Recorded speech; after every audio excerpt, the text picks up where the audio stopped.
दोस्तों, आप लोग पिछले ब्लॉग में जैसे कि देखे ही थे कि अपना गाड़ी लोड हुआ था उत्तराखंड से बिहार का बोधगया का। तो फाइनली हम बोधगया पहुंच चुके हैं और बोधगया पहुंचने के बाद दिन भर हमें खड़ा कर देता है, क्योंकि पार्टी वाला बहुत हरामी मिल जाता है। दिन भर खड़ा करने के बाद अपना गाड़ी खाली करने को स्टार्ट करता है और कुछ ही देर में पूरा गाड़ी खाली हो जाता है। गाड़ी खाली होते होते शाम हो जाता है। उसके बाद जाते हैं रिसीविंग लाने, तो हमें वो 1 घंटा रोक लेता है, क्योंकि उसका कस्टमर आया था इसीलिए हमको रोक लिया, और हम दिन भर से कुछ खाए भी नहीं थे। इसीलिए रिसीविंग लेते ही वहाँ से निकल जाते हैं ट्रैफिक का सामना करते हुए।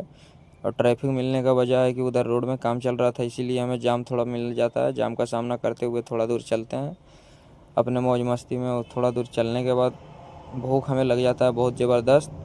तो टोल प्लाज़ा आ गया आता है, टोल प्लाज़ा पर रुकते हैं और चले जाते हैं चाट और समोसा खाने के लिए, क्योंकि वहाँ भी खाना नहीं मिला था। इसलिए चाट समोसा खा के अपने भूख को निपटा देते हैं और अंकल को पैसा दे देते हैं, जो कि मेरे पास चेंज नहीं था, 100 का नोट था।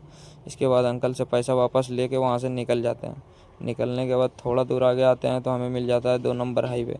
2 नंबर हाईवे पे चढ़ने के बाद 10 किलोमीटर चलते हैं तो आ जाते हैं डोभी बॉर्डर, बोले तो बिहार झारखंड बॉर्डर, जो कि लुटेरों लोग चंदा वसूली करने का कारण जाम लगाया हुआ था। उसके बाद पार करते हैं, आ जाते हैं चौपारण घाट। चौपारण घाट जैसे ही चढ़ते हैं तो हमें आने लगता है नींद। तो हम सोचते हैं कि कोई ढाबा देख के अपना गाड़ी साइड करके सो जाएंगे। ढाबा क्या देखेंगे, उतना में ही पार्टी का फ़ोन आ जाता है कि भैया आपको लोडिंग के लिए आना होगा पतरातू। फिर हम क्या सोएंगे भाई, हम लोडिंग के लिए निकल जाते हैं पतरातू। पतरातू के लिए निकलते हैं तो कुछ दूर चलते हैं तो आगे आता है कुज्जू घाट। कुज्जू घाट चढ़ते हैं तो थोड़ा दूर चलते हैं 3-4 किलोमीटर, तो आगे रामगढ़ के लिए हमें राइट कटना होता है। रामगढ़ के लिए राइट कटने के बाद 10 किलोमीटर चलते हैं तो हम आ जाते हैं रामगढ़ सिटी, जो गोल सर्कल के पास।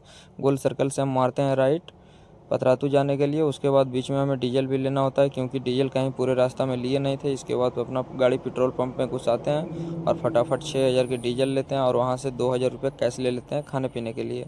डीजल भरवा के और वहाँ से 2,000 कैश लेके वहाँ से निकल जाते हैं। निकलने के बाद लगता है कि 10 मिनट गाड़ी चलाते हैं तो हम पहुँच जाते हैं पार्किंग, और पार्किंग पहुँचते पहुँचते सुबह हो जाता है। तो